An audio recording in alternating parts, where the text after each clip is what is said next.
welcome to VHS Voyage, the series where we are on a journey to find, watch, and discuss movies on VHS that we've either never seen or never heard of. I'm Matt. I'm Devin. And in today's episode, we are going to watch Bingo.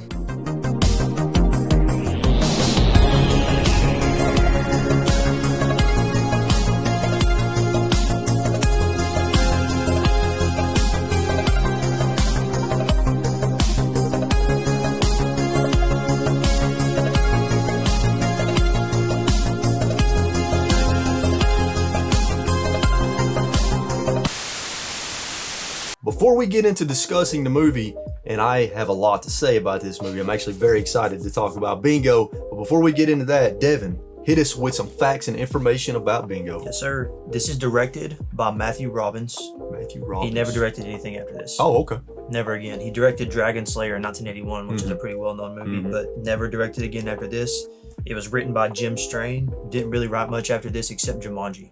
He did write Jumanji. Really? Yeah. IMDb score. Gotta play the game. I'm gonna say it's probably in the middle at about 5. It's 4.9.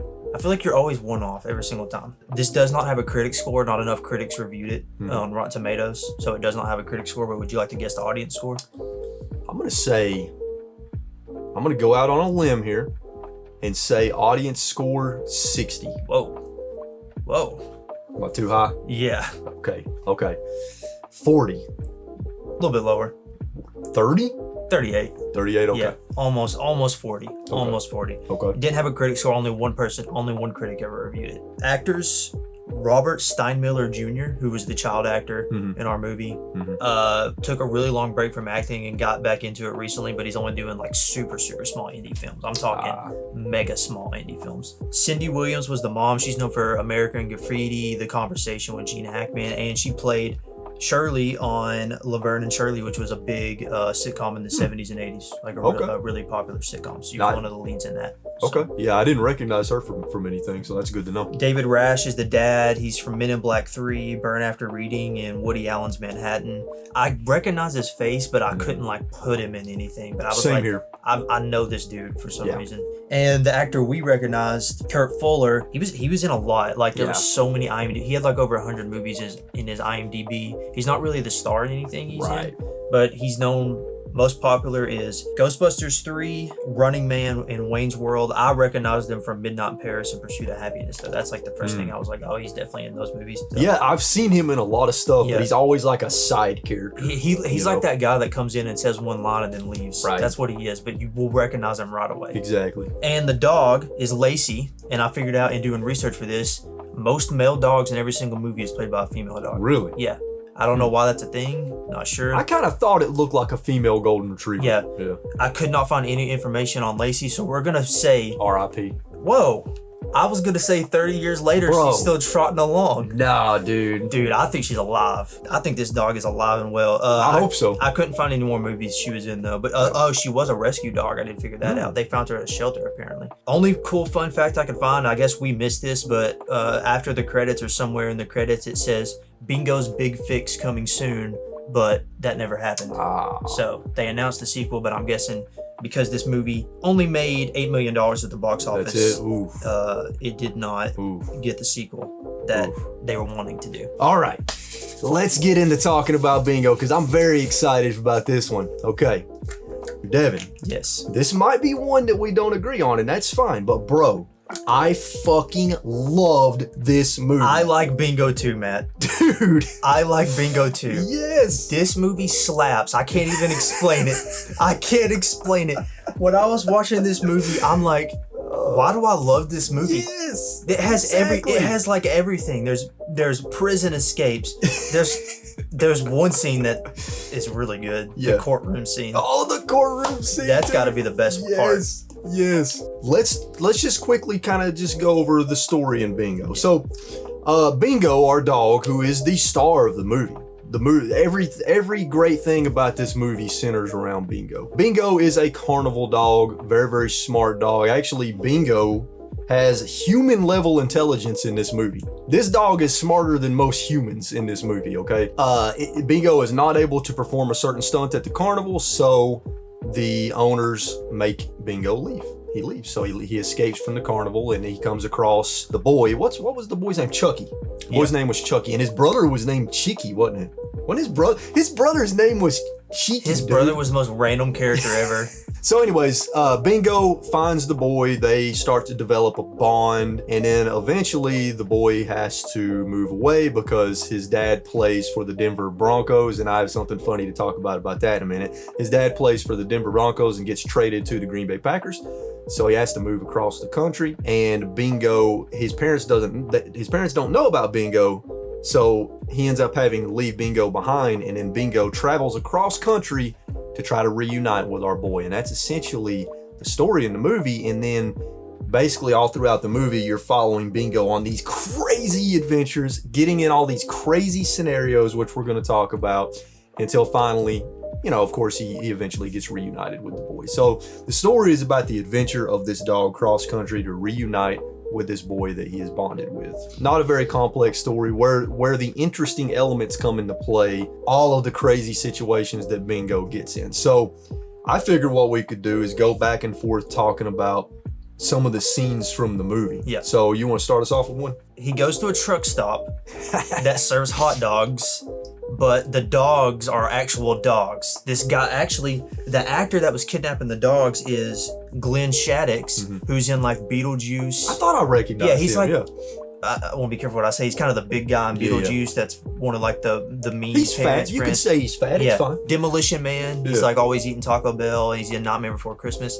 So it's that guy, and he's literally kidnapping stray dogs, cooking them as hot dogs, and serving them to truck stop drivers. And that was pretty fucked up. Yeah, that was like one of the first things too, and I was like, damn, this movie just took a turn. Yeah, sure. But and I do want to mention one thing before you continue with that scene.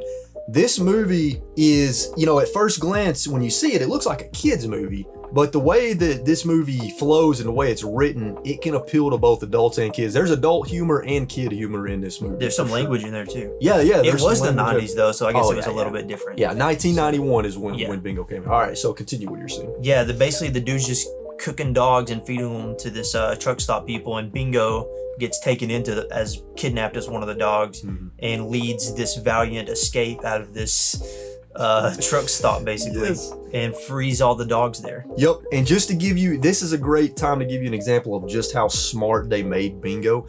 In that whole sequence, there's a part where, so they end up getting these two people that are cooking dogs, putting them in a cage somehow in the back of a truck, and Bingo's driving the truck. The other dogs are pushing it while he's driving it, and then Bingo jumps out of the moving truck as it crashes into the place where they're cooking the hot dogs. I forgot he drove the truck. This dog does so much, I forgot. Yes. The very first scene that really kind of is over the top and ridiculous that shows you how this dog's on another level. So when Bingo first meets the boy, Bingo rescues the boy from drowning in water, and then it cuts to the boy waking up with his clothes off. He's got his boxers on or whatever, and you see his clothes hanging up on a wire drying, just perfectly hanging on a wire drying. Then you see a little tent, and Bingo's in a little tent. So it's basically saying Bingo undressed this boy, put his clothes on a wire to dry, and then went and chilled in a tent.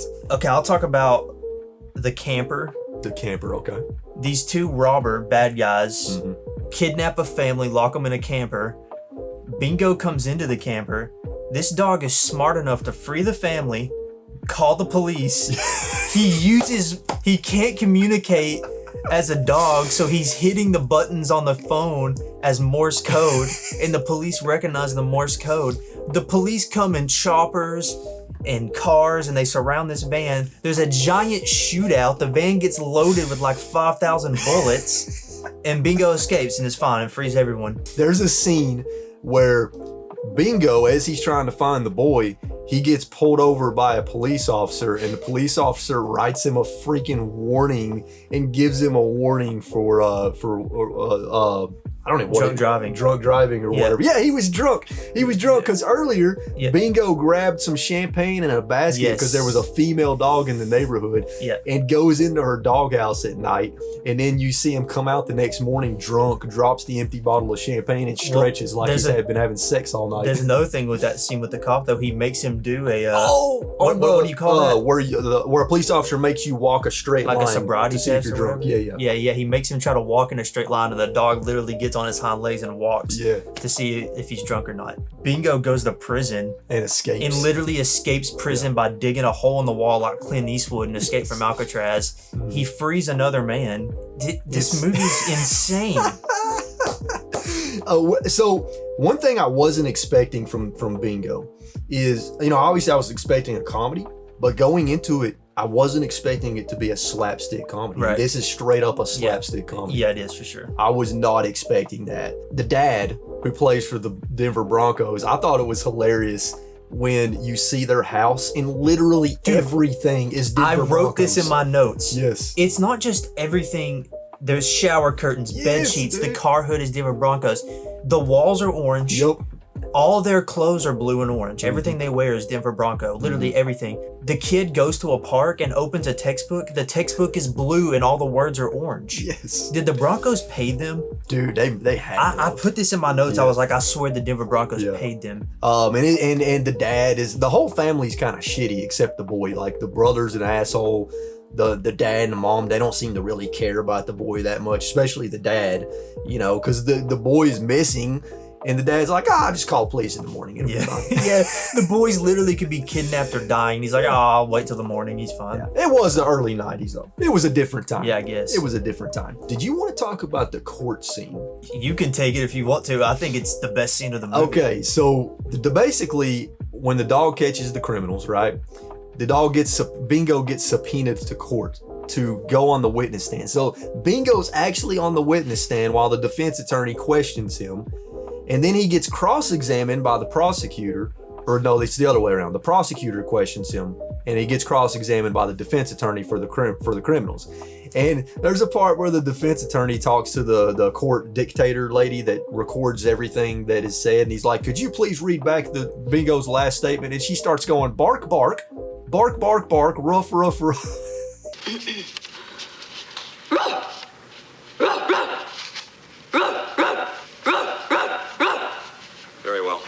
And here's the thing, it's not like this lasts like 5 minutes. Yes. It's a long scene. Yes. And like the lawyer is like into it and like accusing you. This is it was the best scene in the movie in my opinion. I really liked it. It was ridiculous. Yeah. And then it ends with Bingo can't answer the last question that he's asking. He gets held in contempt of court and ends up going to jail/prison. And that's where you get the whole Bingo being in jail and the prison escape sequence. Going into this movie, Devin, I was not expecting what we got. I was expecting just a dog movie with a kid with some kid humor. Yeah. But instead, what we got was this insane, ridiculous, over-the-top slapstick comedy full of crazy scenarios, very just goofy and just fun. It's just a fun, entertaining movie. So the 90s, was dog movies were a thing. Oh, yeah. Beethoven, Homeward Bound, all that stuff. This one might be I'm not kidding. Maybe not Homeward Bound. Yeah. I think I like this even more than like Beethoven. This is really, I really like this. And I remember when we picked this up at that thrift store or whatever, I literally went, this is going to suck so bad. Yeah, we both thought that. Yeah, but it's so much better than I thought it was going to be. Oh, me too. It really is. It really is so much better. Me too. I was literally just like smiling throughout the whole movie. It's just one of those movies. And your dog might like it. Because my dog was literally laying on my chest with her head and watching the movie the entire time. Yeah. So this could appeal to your dog too. Yeah. Possibly. Speaking of dog, let's take a moment to talk about how impressive this freaking dog is in this movie. This dog is extremely impressive. Like, not just not talking about like all the crazy scenarios and stuff. I'm talking about just what this dog is able to do on camera. This dog has to be super intelligent in real life and also very well trained. She's still alive, going today. I hope so. 30 years later. I hope so. Was there anything that stood out to you cinematography wise? There's a scene where Bingo is out of water and he starts hallucinating. Yeah. And they do like this really cool shot of like his paws. Like, I can't explain it, but like in a movie where, in like an old Western where somebody's in the desert and it's hot and they're hallucinating, they try to recreate that. And there's actually this really nice shot I like with the dog's paws that are walking up, and it's like this like low kind of angled up in his paws. And I was like, I really like that shot. They like tried to capture, again, slapstick. This dog is like dying in the desert even though he was just on the road. Yeah. The score was, it was fine. It was a very kind of whimsical and goofy. It's 90s. It fit the movie. You know, it fit the goofy, over the top, whimsical nature of the movie. So I didn't mind that. So Devin, what you got? Any final closing thoughts on Bingo? Just fun, ridiculous. I had a really good time with it. Yeah. I think this might be one of the best movies ever made. I think this is one of the 100 greatest films ever made. I'm thinking IMDb like knock off Shawshank and like put this #1. Yeah, I think it's obvious this is a keep it. This is definitely a keep it. I'm sorry to the fans, you cannot have this. We're keeping this. Actually, though, I'm gonna upgrade this copy to a nicer copy. Okay. Because it's got a little tear on the back and it's a little crinkled up, but the movie works perfect. That's not the right movie. Put a different tape in there so it stands up better. It's in the VCR right now, but the movie works great. So I'm actually going to be giving this copy away because I'm going to buy an upgraded copy. So there will be a giveaway for this copy of Bingo. It's still a keep it, but you will get a chance to get this movie in your hands and watch it. Check out the Instagram page, VHS.Voyage, for a Instagram post with details on how you can enter the giveaway. So that's Bingo, everybody. You got to watch it. I don't know what else to say. Did you happen to see where it can be watched? Yes, I did. Tubi. It can be watched on Tubi right now. Yep. Perfect. And Tubi's free, right? Yes, it is. You just got to watch ads. There you go. Yeah. All right. That is it for today's episode of VHS Voyage. I'm Matt. I'm Devin. And we will catch you in the next one.